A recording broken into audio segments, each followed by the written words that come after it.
আসসালামু আলাইকুম guys, make my new video. আমার এই নতুন চ্যানেলে প্রথম ভিডিও ছাড়তেছি কোয়েল পাখি দিয়ে। আমার কোয়েল পাখির বয়স যখন 40 পার 45-50 দিন হয়, তখন দেখলাম যে পাখিগুলো ডিম দিতেছে না। বয়স হয়েছে কিন্তু ডিম দিতেছে না। পরে কি করব ভাবতে ভাবতে আমাকে একজন পরামর্শ দিল যে তুমি রেনাসল AD3 ই এই যে এই ওষুধটা একদিন 3-4 দিন খিলাই দেখো কি হয়। তারপরে আমি এই ওষুধটা এনে খিলানো শুরু করলাম। আপনারা এই ভিটামিনটা প্রতি 1 লিটার পানিতে 1 মিলি করে মিশিয়ে দিবেন ভালোভাবে। আলহামদুলিল্লাহ বিগত 2 দিন ধরে ডিম দিচ্ছে। 2 দিনে 5-10টা ডিম পেয়েছি, আর আজকে বিকালের দিকে ডিম তুলেছি আমি 4টা, আর এখন পাইলাম হলো 3টা। মোট ডিম দিয়েছে হলো 7টা।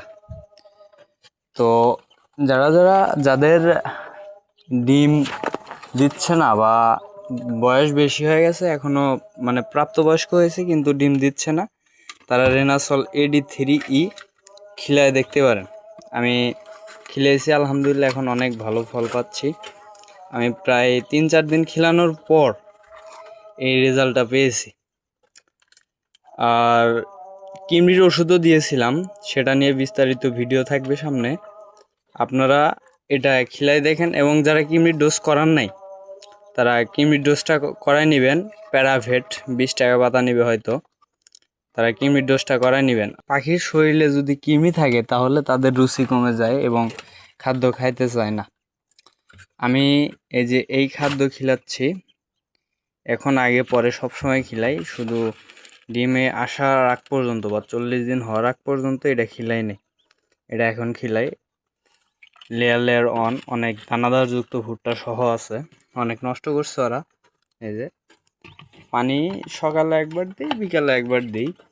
এবং আপনারা যাদের পাখির বয়স হয়ে গেছে অবশ্যই রেনাসল AD3টা খিলাইবেন, অনেক ভালো উপকার পাইবেন। 200 থেকে 220 টাকা নেবে, যে কোনো ফার্মেসি দোকান থেকে পাবেন, পশুর দোকান থেকে পাবেন। আলহামদুলিল্লাহ এখন আমার পাখির ওজন প্রায় 150 গ্রাম বা তার বেশি হবে। পাখি ধরতে পারছি না, এই যে একটা পাখি। এই যে আমার কাছে মোট 10টা পাখি আছে, আলহামদুলিল্লাহ অনেক ওজন। তো আমি যেগুলো বললাম সেগুলো আমার বাস্তব অভিজ্ঞতা থেকে জানা এবং আপনাদের শেয়ার করা। আপনারা যদি কেউ আমার এই ভিডিওটা দেখে উপকৃত হন, অবশ্যই লাইক, ফলো অ্যান্ড শেয়ার করবেন এবং অন্য ভাইদেরকেও জানানোর সুযোগ দিবেন। তো আসসালামু আলাইকুম গাইস, ভালো থাকবেন, আল্লাহ হাফেজ।